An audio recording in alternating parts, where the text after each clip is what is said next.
Historiquement vôtre.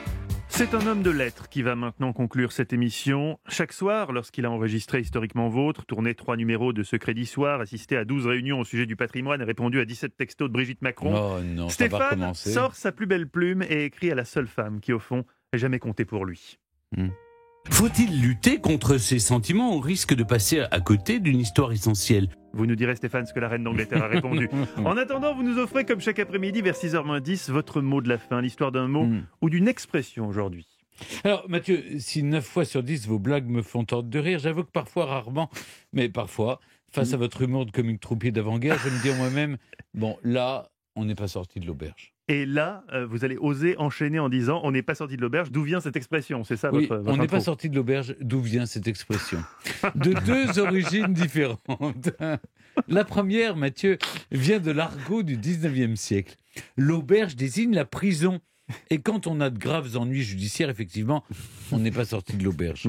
La deuxième origine vient d'une affaire criminelle dont vous pouvez d'ailleurs retrouver le récit détaillé dans un podcast raconté par Christophe Ondelat sur europe1.fr. Nous sommes le 2 octobre 1833. 30 000 personnes se pressent à Privas, en Ardèche. Là, 2 hommes et une femme vont avoir le cou tranché en public.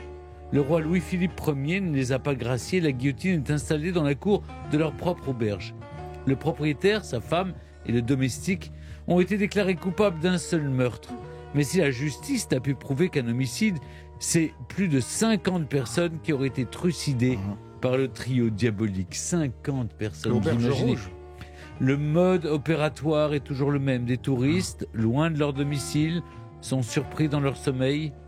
Les murs des chambres sont peints en rouge pour mieux dissimuler les traces de sang.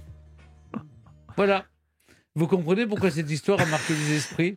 Et près d'un siècle plus tard, quand on est en galère, on s'exclame encore « Ben là, on n'est pas sorti de l'auberge ». Oui, quand on le dit, en plus, c'est sur un ton badin, comme ça, Oui. si on savait. Enfin, Si on maintenant, savait. on le sait grâce à vous, Stéphane. Oui. Moi, je ne le savais. Moi, Je connais- je crois beaucoup à la deuxième version, celle de 1833, parce que ça a marqué Elle est les autrement esprits. plus sympathique. Elle est Ah plus oui. sympathique et plus charnelle, j'allais dire.